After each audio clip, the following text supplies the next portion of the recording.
Bonjour, dans cette capsule, je vais voir avec toi une nouvelle propriété des figures planes. Au primaire, tu as vu les différentes familles de figures planes. Plus tard, tu as vu comment calculer le périmètre et l'aire. Par la suite, en 4CST, tu t'es intéressé aux figures qui avaient été obtenues par une homothétie. Donc, j'avais un grand triangle qui avait été réduit pour obtenir un petit triangle. Et on disait de ces deux figures-là que c'était des figures qui étaient semblables parce qu'il y avait un rapport d'homothétie qui avait été appliqué.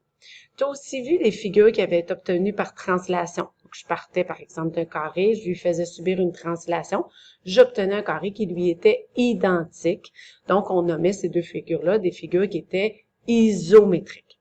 Là, ce qui va m'intéresser, c'est de voir des figures qui sont de formes différentes, mais qui occupent le même espace dans le plan. Donc, je m'intéresse à l'aire de chacune des figures. Donc ici, je te présente 6 figures différentes. J'ai calculé pour toi déjà l'aire de chacune de ces 6 figures-là et je m'intéresse à savoir est-ce qu'il y a des figures qui occupent le même espace. Donc, par exemple, est-ce que ces figures-là utiliseraient la même quantité de peinture pour les peindre à l'intérieur? Donc, si je pars de mon premier triangle, donc ici, mon premier triangle, si je m'intéresse à la surface de ce triangle-là, l'aire du triangle est de 20 cm². Est-ce qu'il existe sur ma figure ici une autre figure dont l'aire est de 20? Donc, j'observe qu'ici, le losange occupe le même espace. C'est pas la même figure. C'est pas mon triangle qui a été transformé. La seule chose qui lie ces deux figures-là, c'est qu'elles occupent la même aire. Donc, on va dire de ces figures-là qu'elles sont équivalentes. Donc, le concept d'équivalence fait référence à la surface à l'aire de mes figures. Est-ce que j'ai une autre paire de figures qui pourraient être considérées comme équivalentes, donc qui occupent le même espace dans le plan? Si j'observe mon premier rectangle ici, l'aire de ce rectangle est de 16 cm².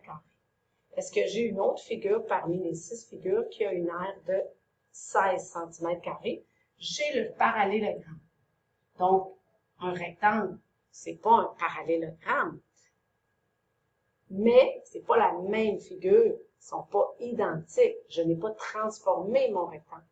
Tout ce qui lie le rectangle au parallélogramme, c'est qu'il occupe la même aire. Donc, je vais dire de ces deux figures-là qu'elles sont équivalentes. Est-ce que j'ai une autre paire de figures qui occupent la même aire? Donc, si j'observe le carré ici, l'aire de mon carré est de 81 cm². Je peux le comparer au trapèze qui est juste ici. Les deux figures ont une aire de 81 cm². Donc, je vais dire de ces deux figures-là qu'elles sont équivalentes. Donc, des figures équivalentes, c'est des figures qui occupent le même espace dans le plan.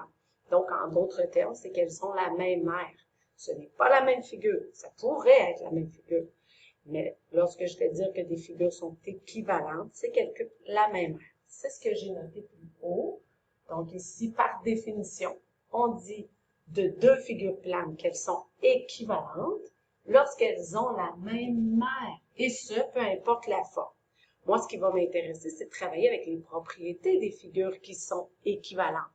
Le fait de savoir qu'elles sont équivalentes, ça va me permettre de trouver des mesures manquantes, qui est le but de tout problème de géométrie.